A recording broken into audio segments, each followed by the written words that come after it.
E na manhã de hoje foi deflagrada a Operação Default, que foi dado cumprimento a 13 mandados de busca e apreensão, 5 mandados de sequestro, 10 mandados de intimação e ofício de indisponibilidade de bens.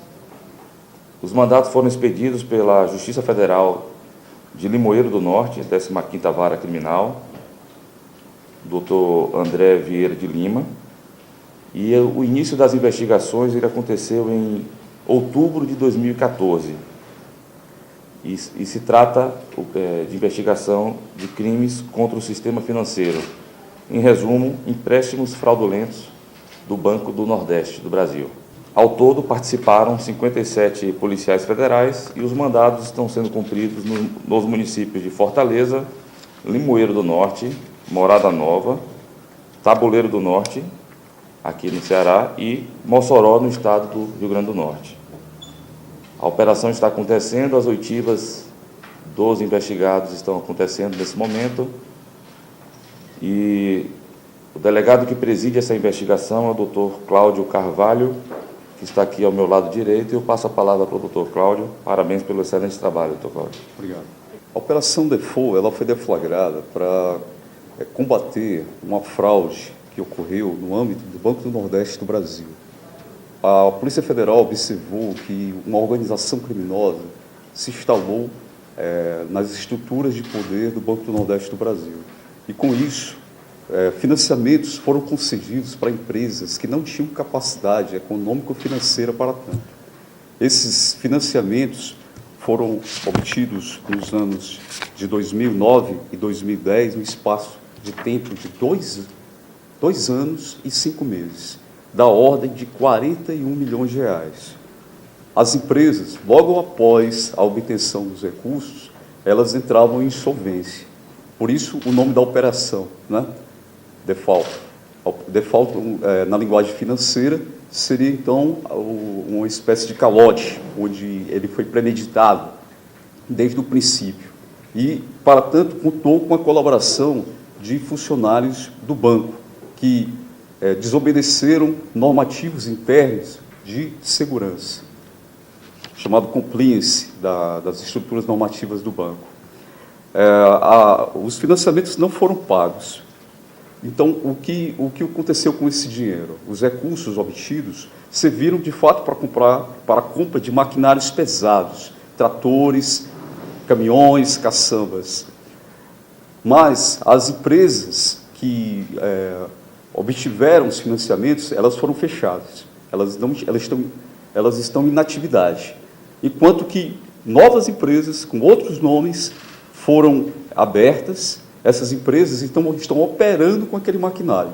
Então, as empresas, as 3 empresas que obtiveram os financiamentos, elas ficaram apenas com a dívida e o banco com o prejuízo financeiro, enquanto que os fraudadores, então, obtiveram todo o lucro.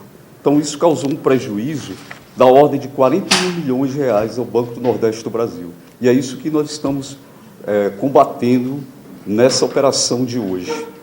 O objetivo principal da operação não é só a repercussão no âmbito penal, da punição pelo crime praticado, o crime financeiro previsto no artigo 19 da Lei dos Crimes Financeiros, mas também o ressarcimento ao erário público.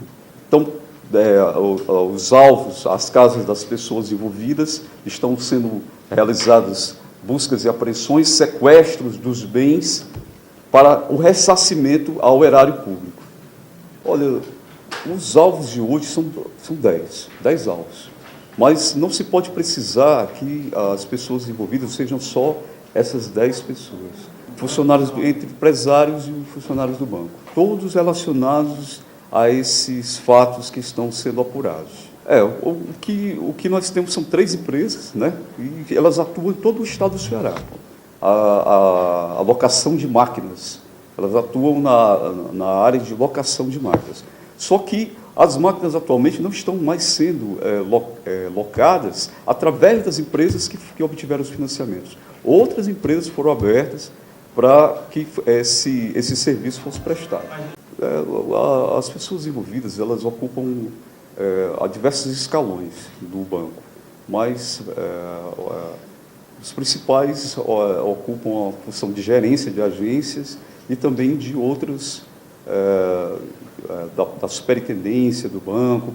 O fato é que não são cargo, eles não estão mais nessas funções, porque os fatos que nós estamos em apuração se remetem aos anos de 2009, 2010, 2011.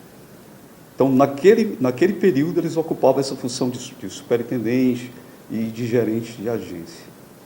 As empresas, elas, de fato, elas não têm existência física, elas existem no papel, não é? O que há são galpões, onde as máquinas se encontram, e quando você faz, então, a coleta dos dados acerca daquelas máquinas, o que se observa é que elas atualmente estão em nome de outras empresas que foram abertas. É algo que nós estamos em apuração, para saber quais são os municípios que que contrataram essas empresas. Não há ainda um liame que se possa afirmar que esses contratos sejam ilícitos, de forma nenhuma. O que há é, na origem dessas máquinas, uma ilicitude. A obtenção dos recursos para a aquisição dessas máquinas foi exatamente o resultado de uma fraude no financiamento e que também resultou numa inadimplência, que era desde o princípio desejada pelos autores dos fatos.